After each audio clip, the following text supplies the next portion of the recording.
Eu fiz estágio, experimento com ranicultura, visitei bastante Ranário do Espírito Santo, que eu sou natural de lá, e depois entrei trabalhando mais com peixes, mas sempre tive um vínculo com a ranicultura, assisto algumas palestras, sempre que dá visita a algum produtor ou abatedor, então a gente sempre está atualizado.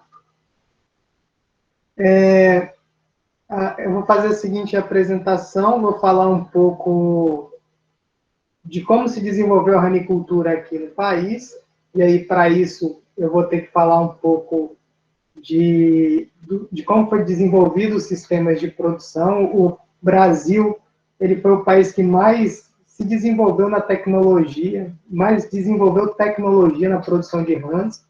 Então, no país foram desenvolvidos vários sistemas, e aí eu vou utilizar o histórico desses sistemas para estar contextualizando para vocês, e vou falar um pouquinho sobre a biologia no início, porque provavelmente tem alunos que não fizeram a matéria ainda, de ranicultura, ou estão no início do curso, né? Então, é sempre bom contextualizar. Então, os anfíbios é uma classe, né, que é dividida em 3 ordens.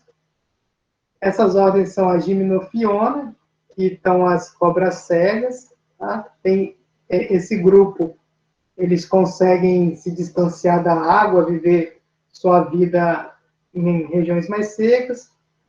A gente tem a ordem Caudata, que pertencem a salamandras, estão nesse grupo, já são mais dependentes da água, né? E a gente tem a ordem Anura, que quase todas as espécies têm sua reprodução e a fase inicial de vida na fase aquática. E aí, dentro da ordem Anura, estão as pererecas, sapos e as rãs. Dentro dos anfíbios, né, apenas as rãs são comestíveis, e no mundo a gente tem 4 espécies que se destacam para essa finalidade: uma rã indiana, a rã chilena, a rã europeia e a rã touro, que é essa última foto aqui, que é a espécie mais produzida no mundo e é a única que é permitida a sua produção aqui no Brasil. Dentro das espécies nativas, nós temos 3 espécies que têm maior importância por serem utilizadas na alimentação humana, mas através da caça, e as populações elas já estão em declínio naturalmente, então isso é uma prática que não deve ser realizada, é até ilegal. Tá? O declínio se dá muito mais pelo desmatamento, né, por restrições diárias que antes essas espécies tinham para se desenvolver, por questões de crescimento urbano, desmatamento, tem reduzido as populações dessas rãs nativas. Então, as rãs, essas 3, são do gênero Leptodactylus, e as principais são rã-manteiga, rã-pimenta e gia, né, que é um nome também vulgar para rã no Nordeste. Em vez de falarem rã, eles falam muitas vezes gia, se referindo à rã. Então, essas são as 3 espécies nativas que foram utilizadas na alimentação humana, de maior destaque. E aí a gente tem a rã touro, que é conhecida como, do inglês, bullfrog. Ela tem esse nome porque, ao coachar, o som é parecido com o som de um bovino. Ela é originária da América do Norte, e por características de rusticidade, precocidade e prolificidade, ela foi a espécie que mais se destacou. Tá? Então, de todas as espécies de rã criadas no mundo, a rã touro, ela é a que cresce mais rápido e gera um maior número de formas jovens por estação reprodutiva. E aí, por conta disso, ela foi distribuída pelo mundo inteiro, tá? Já é considerada cosmopolita, porque está em todas as regiões do mundo, através da utilização em ranários. O nome ranicultura se deve porque antigamente a espécie era chamada de Rana catesbeianus. E aí houve uma nova nomenclatura, colocaram ela agora no gênero Lithobates, apesar de vocês encontrarem material também tratando ela como rana, porque alguns não se atualizaram, mas também tem um grupo de pesquisadores que acham que a espécie deve ser mantida no gênero rana, e aí publica o nome Rana catesbeianus, outro grupo já aceita essa nova nomenclatura. Então, sempre que for fazer uma pesquisa, é bom utilizar os dois gêneros na hora de levantar as informações. Como eu falei, então, a espécie já está distribuída por vários países. Então, aqui pode ver cada pontinho vermelho é um local onde se tem rã, e às vezes tem países que têm a rã, mas não foi publicado nenhum dado oficial. Igual aqui na África, provavelmente tem outros países que possuem a rã touro, só que como o país não gerou nenhum documento oficial, não consta nessa marcação. Já está bem espalhado. Como eu falei, é nativa da América do Norte, né?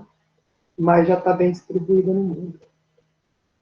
Alguns países, por exemplo, países europeus, restringiram a criação de rã touro, e aí tem alguma rã nativa que é criada, mesmo com piores dados zootécnicos, por questões de legislação, se cria alguma rã nativa da região lá, ao invés da rã touro. A rã touro, ela é uma espécie que invadiu vários ambientes, tá? A gente vai ver quando que chegou no Brasil, mas naquela época, né, a visão que se tinha de ecologia era muito diferente da que se tem hoje. Em países como Cuba e Japão, no início, no início dos anos 1900, eles introduziram, soltaram mesmo para que a espécie pudesse se reproduzir em ambiente natural, para que eles pudessem caçar. Hoje em dia é um tipo de prática que é totalmente recriminável, né? Mas antigamente a visão ecológica era diferente. E aí, por conta disso, a gente tem várias regiões do país, principalmente onde tinha ranários, com a rã touro se reproduzindo em ambiente natural. Então, ela pertence à ordem Anura, como eu falei, família Ranídea, o gênero atualmente Lithobates e a espécie Lithobates catesbeianus. Aqui, a espécie da fotinha não é a rã touro, mas só para mostrar o ciclo. Então, tem uma fase que é totalmente dependente da água, depois tem uma fase que é mais terrestre, embora todo o sistema de produção de rã, ela tem acesso à água também, tá? A pele é muito fina, desidrata muito fácil, então ela precisa estar sempre em ambiente úmido e um acesso à água fácil. Diferente dos sapos, por exemplo. Dentro de uma ranicultura, a gente pode dividir em 7 fases principais. Tá? A gente tem uma fase da reprodução, aí dentro da girinagem pode dividir em 4 fases, tá? Uma fase para cada estágio de desenvolvimento do girino. Depois vai para a recria e depois para a terminação. Tá? Isso aqui é interessante porque uma das coisas que seria interessante desenvolver para a ranicultura, e já teve produtores fazendo isso, seria se especializar em uma determinada fase. Hoje, a maioria dos ranários, eles fazem todo esse ciclo de reprodução, girinagem, recria e terminação. E isso é um pouco difícil, porque o girino, por exemplo, ele é muito diferente da rã. Tá? Ele vai se assemelhar mais com o manejo de peixe, por exemplo, do que com a rã adulta. Então, se a gente tivesse produtor especializado na produção de girino e vendesse o imago, que é a forma jovem, né, logo que ele sai de girino e se transforma em um indivíduo semelhante ao adulto, na sua forma física, se a gente tivesse a venda desses imagos, o produtor já poderia realizar, um outro produtor só recria e terminação, né? Semelhante ao que acontece na piscicultura. A gente tem produtores de alevino que vendem esses peixes e outros realizam a recria e a terminação. E se a gente analisar, fazendo esse paralelo com a piscicultura, o número de produtores produzindo alevinos é bem menor do que os que realizam recria e terminação. Então, daria para ter um grupo menor de produtores, né, fazendo a girinagem e mais produtores realizando recria e terminação. Isso pouparia tempo de cultivo, faria mais ciclos, da fase de ovo até a metamorfose, se transformando em imago, a gente estipula um período de 3 a 4 meses, como um período normal. Tá? Em épocas muito frias, dependendo da região, essa fase pode estender um pouquinho mais, mas o ideal é que dure de 3 a 4 meses. E aí, depois, esse imago vai para recria e terminação, e também dura mais 3 a 4 meses. Então, o ciclo todo dura de 6 a 8 meses. Então, o produtor vai fazer dois ciclos por ano. Se tivesse essa quebra, né, compra do imago e levar para recria e terminação, o produtor poderia fazer até 4 ciclos por ano. E o produtor de girino também. Então, o dinheiro ia movimentar muito mais rápido e é mais interessante que a cada 3, 4 meses o produtor está vendendo, né, um lote e recebendo aquele dinheiro, ou escalona, né, mas fica mais fácil escalonar a cada 4 meses do que um ciclo de 8 meses, por exemplo. Então, esse tipo de especialização é interessante, tá? Já ocorreu em alguns momentos, mas hoje o número de produtores de imago é pequeno. O que acontece normalmente é que quando tem uma sobra de imago, o ranicultor vende para outros ranicultores, mas ele não foca principalmente nessa fase. No Brasil, o que aconteceu? Né? Em 1935, teve um canadense chamado Tom Harrison, ele trouxe 300 casais de rã touro para cá. Essas rãs vieram de navio, tá? Lembrando que é 1935, e desembarcou no estado do Rio de Janeiro, e lá foi criado o primeiro ranário do Brasil, que foi o Ranário Aurora. E a espécie se adaptou muito bem às nossas condições climáticas, tá? O desempenho foi bom, e aí foi aumentando o número de produtores. No início, a produção era extensiva, e aí colocava carcaça, fazia um cercado, colocava carcaças de animais, essas carcaças começavam a apodrecer, atrair a mosca, outros insetos, e aí as rãs se alimentavam das larvas que desenvolviam ali, e desses insetos que vinham comer, né? Então, das larvas dos insetos e dos insetos adultos que apareciam ali nesse recinto. Então, era uma produção que era pouco atrativa, né? Imagina, um cercado com carcaça de animal ou pedaços de carne em decomposição, ou outros alimentos também.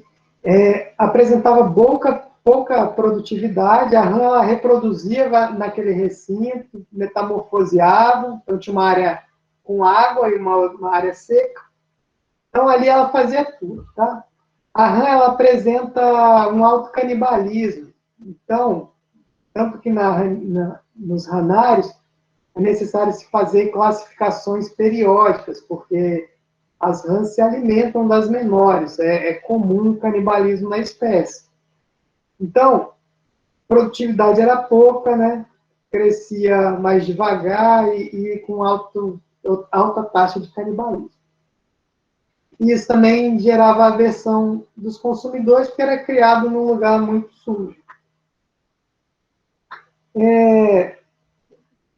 E aí ficaram quase 40 anos nesse modelo, até que começou a ter novos desenvolvimentos científicos, que aí alavancaram a produção. Em 1975, o professor Visotto, ele sugeriu um sistema de baia, e aí colocavam vísceras, né, em determinados locais para atrair as moscas. E aí as larvas das moscas eram alimento básico da rã. E aí a diferença desse para o anterior foi que agora já tinha uma baia, já estava separado uma área da outra, tinha área de alimentação, mas ainda a produção não estava muito boa, né? E aí, em 1980, surgiu um sistema chamado tanque-ilha, que já tinha uma área central, onde esses restos eram colocados, e aí eram alimentados, com além de insetos, eram alimentados também com girinos da própria espécie que era produzido no Haná, em 1980. Depois começou a avançar bem as tecnologias no sistema de produção de rã. Em 1984 foi proposto um confinamento, as baias eram de alvenaria, trabalhava com alta densidade, já se trabalhava com classificações das rãs para reduzir esse problema de canibalismo, como eu falei, e a alimentação também era baseada em larvas de mosca. Já em 1984, as larvas começaram a ser misturadas na ração. E aí é interessante que começou a mudar, né? Já teve a introdução de ração no sistema, e a rã ela precisa de movimentação para se alimentar, né? Em ambiente natural vai comer insetos, ou pequenos animais que estão ali, e outros animais que estão se movimentando. E se você coloca uma ração parada, a rã não se alimenta dela. Então, começou a utilizar as larvas de mosca para estimular a alimentação. E aí, em 1988, surgiu o sistema Amphigranja, e ele trouxe um avanço que foi essas divisões, eram bem definidas, tinha um local central, tá, onde havia uma piscina, aqui uma área seca, os coxos e os abrigos. Outra coisa também que o sistema inovou e foi muito importante foi a produção da mosca doméstica. Antes, as larvas de mosca apareciam ali porque as moscas vinham, colocavam os ovos e as larvas se desenvolviam.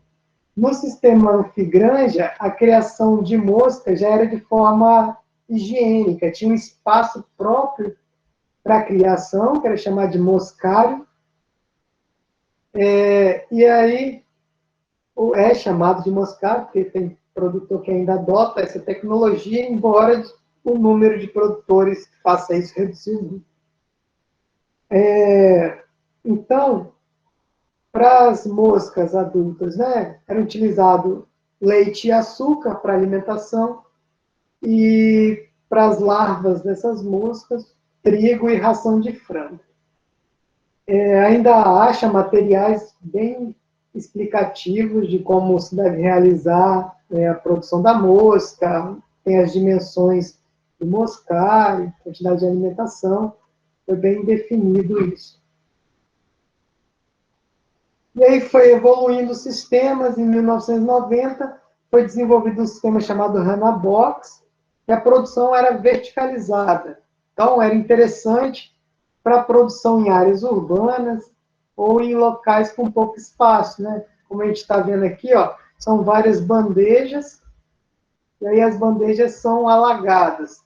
E aí a rã fica em contato com a água o tempo todo. Essa é a configuração atual.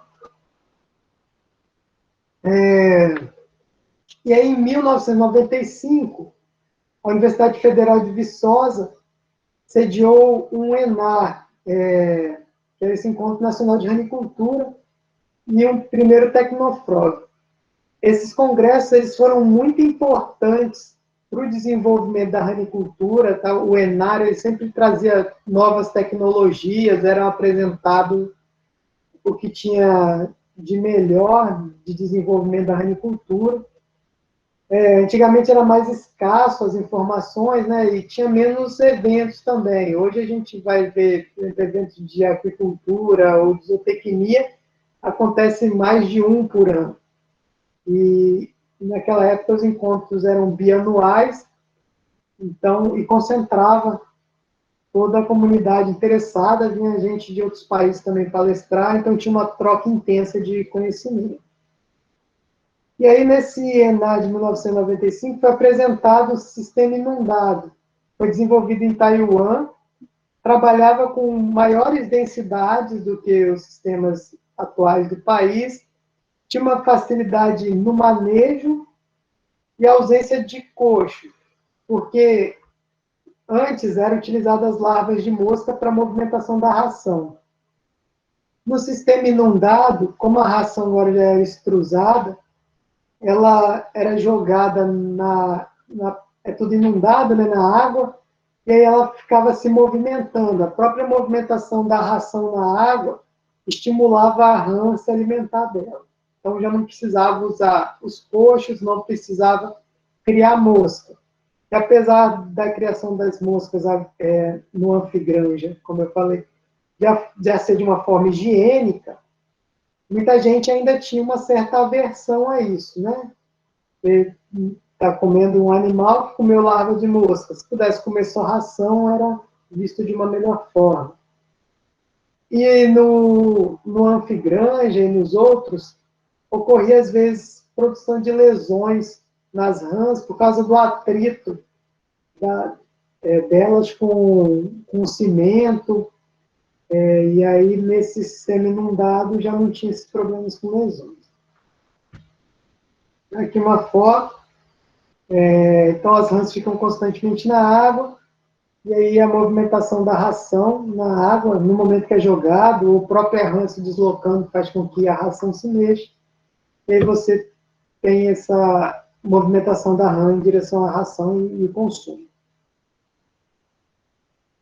E aí, baseado nesse sistema inundado, tiveram outros sistemas sendo desenvolvidos, por exemplo, esse sistema rã na piscina, que é uma variação do sistema inundado, é muito semelhante, só que agora as baias são piscinas. Então, permite o produtor comprar essas piscinas e rapidamente montar seu ranário e utilizar áreas que, por exemplo, tem gente que tem num terraço ou num galpão pequeno, já possibilita a engorda dessas rãs. Até a parte de girinagem e reprodução também dá para fazer tudo nas piscinas. Aqui outra foto. Na Universidade Federal de Minas Gerais, eles têm esse sistema, essa foto de lá. E aí, o que aconteceu? Né? Eu falei de vários tipos de sistema, e aí ocorreram agora modificações. Então, o produtor pega uma coisa de um sistema, outra de outro, e aí forma o que é chamado de sistema híbrido. Então, por exemplo, a área de piscina aumentou, muitos produtores utilizam a ração nessa área. Então, várias adaptações vão sendo geradas, cada ranária tem uma característica diferente. Então, você não vê um certo padrão nos ranários, cada produtor vai fazendo de um jeito diferente. Quanto aos dados de produção, eles são muito falhos, assim. Não tem fornecimento anual, tá? A produção do país não dá para saber ao certo. Na hora que a gente tiver as perguntas, eu vou comentar um pouco, mas tem muita informalidade no setor, então os dados não são divulgados, e isso não gera censo, e a gente não tem muito bem a produção nacional. Esses daqui são dados da FAO, tá? Segundo o site, é atual, tá? Eu olhei essa semana o site para montar palestra. O último dado é de 2016, com a produção de 2.727 toneladas. Só que, com certeza, a produção mundial é muito maior. No site da FAO, coloca o Brasil como o segundo maior produtor mundial e o primeiro, Taiwan. Só que muitos países não realizam a transferência de informação para a FAO. Para a FAO divulgar esses dados, elas precisam que o país faça nessa transferência de informação. Só que muitos países não realizam isso. Então, assim, apesar do site divulgar que o Brasil é o segundo maior produtor mundial, fica uma dúvida aí. É muito provável que a China, por exemplo, tenha uma produção muito maior do que o Brasil, mas por ela não fornecer esses dados, não aparece no censo e o Brasil fica como o segundo maior produtor mundial. Então, eu expliquei como é que foi o desenvolvimento de sistemas, e aí o que aconteceu? A ranicultura se desenvolveu inicialmente nos estados do Sudeste, então Rio de Janeiro, São Paulo e Espírito Santo tiveram um grande desenvolvimento. Ela tem ranários pequenos em muitas regiões, muitos estados ainda. Tem vários ranicultores pequenos, tá? Produções bem pequenas, tá? Para consumo próprio ou um comércio informal. E depois o Sul também teve um bom desenvolvimento na ranicultura. A produção nacional ela é pequena, a maior produção se deu da metade para o final da década de 80 e a primeira metade da década de 90. Então, ao final da década de 80, estima-se 2 mil ranários no Brasil, e já 10 anos depois, isso caiu para 600 ranários, e as informações mais atuais que eu tive acesso em 2003, então, como posso falar, bem desatualizado mesmo, tem pouco censo, pouco levantamento, estimava-se 500 ranários, e talvez esteja por aí, ou caiu um pouco aí. Então, o que geraram esses problemas? Né? Quais os desafios da ranicultura? Organização da cadeia produtiva, muitos produtores estão na informalidade, então produz pouco, vende escondido, é abatido de forma clandestina, o que pode gerar grandes riscos para a saúde.